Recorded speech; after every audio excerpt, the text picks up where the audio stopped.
বন্ধুরা আপনারা দেখছেন কুকিং হাউস অফ অনিমা।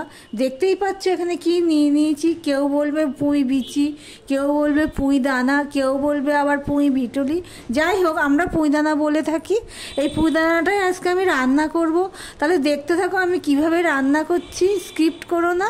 আমি কি দিচ্ছি, কিভাবে করছি দেখতে থাকো বন্ধুরা। তার জন্য দেখো আমি এখানে একটা কড়াই বসিয়ে দিয়েছি। কড়াইটা গরম হয়ে গেছে। এই রান্নাটা আমি করব সর্ষের তেলে, তার জন্য আমি সর্ষের তেল দিয়ে দিচ্ছি।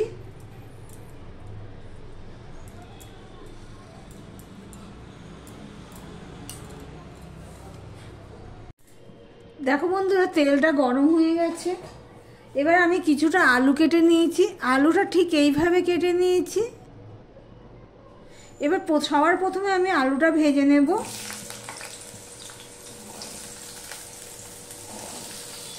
যারা ভিডিওটি দেখছো লাইক দিয়ে শুরু করে দাও। তোমাদের একটা লাইক আমাদের এগিয়ে নিতে অনেকটাই সাহায্য করে। আমি একটু হলুদ দিয়ে দিলাম আর দিয়ে দিচ্ছি একটুখানি নুন। তাহলে আলুটা একটু তাড়াতাড়ি হবে। এবার সম্পূর্ণটা আমি মিশিয়ে নিয়ে ভাজতে থাকবো বন্ধুরা, দেখতে থাকো।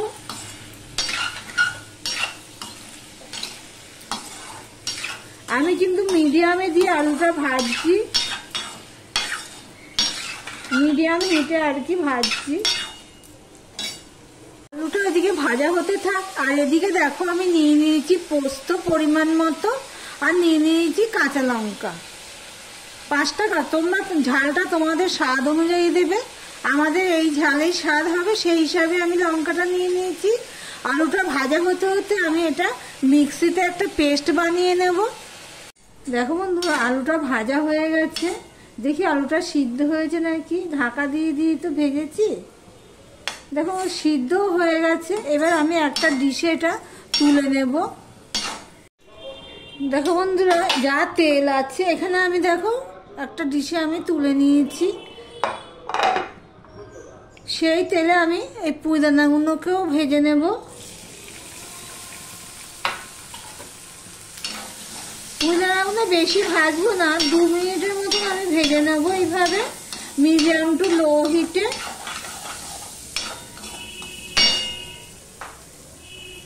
আমি অল্প একটুখানি নুন দিয়ে দিলাম।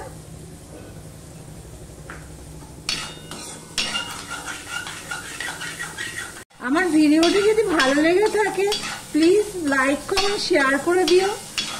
পুরনো বন্ধুদের অসংখ্য ধন্যবাদ এইভাবে পাশে থাকার জন্য।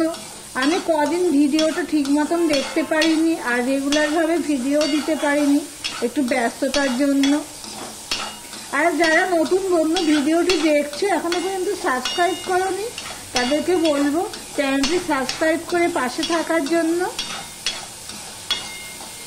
দেখো পুঁই দানাটা আমার ভাজা হয়ে গেছে, এটাও আমি এবার তুলে নিচ্ছি। দেখো বন্ধুরা, পুঁই দানাগুলো ভাজা হয়ে গেছে, তুলে নিয়েছি। দেওয়ার পরে অল্প একটু তেল দিয়ে দিচ্ছি, সর্ষের তেলেই দিয়েছি। এবার দিয়ে দিলাম কালো জিরে।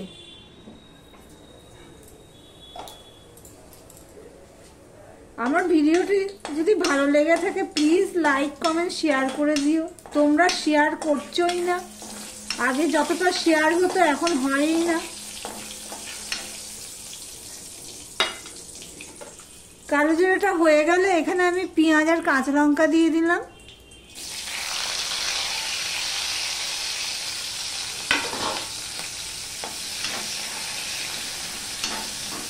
দেখো বন্ধুরা, পেঁয়াজটা লাল লাল হয়ে ভাজা হয়ে গেছে, গন্ধ বেরোচ্ছে। এই অবস্থায় আমি পোস্ত আর কাঁচা লঙ্কাটা বেটে রেখেছিলাম সেটা দিয়ে দিলাম।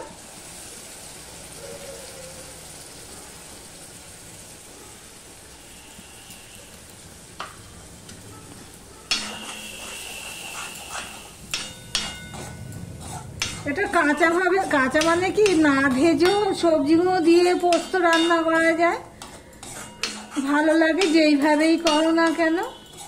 তা আমি আর পোস্তটা ভাজবো না। এই অবস্থায় আমি এই ভেজে রাখা পুঁই দানা আর আলুটা দিয়ে দিলাম। পুঁইদানা দিয়ে আলু দিয়ে পোস্ত রান্না করছি, সেটাই তোমাদের সাথে শেয়ার করছি। দিয়ে সম্পূর্ণটা ভালোভাবে আমি মিশিয়ে দেব। সম্পূর্ণটা মিশিয়ে দিয়েছি। আমি একটুখানি চিনি দিয়ে দিচ্ছি। এই এরকম চামচে আমি 2 চামচ চিনি দিয়ে দিলাম। চিনিটা তোমরা অপশনাল দিতেও পারো, নাও দিতে পারো। আর এই মিক্সি ধোয়া জলটাও আমি দিয়ে দিলাম।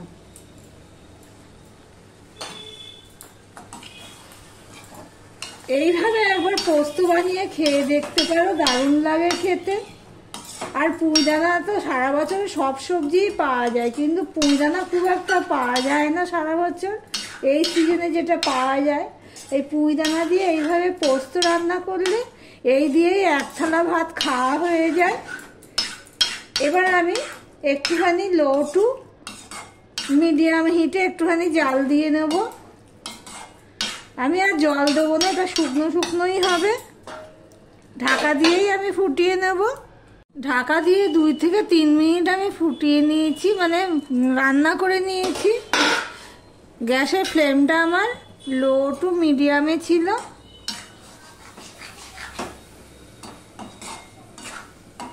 এবারে এর মধ্যে দিয়ে দিচ্ছি ধনেপাতা।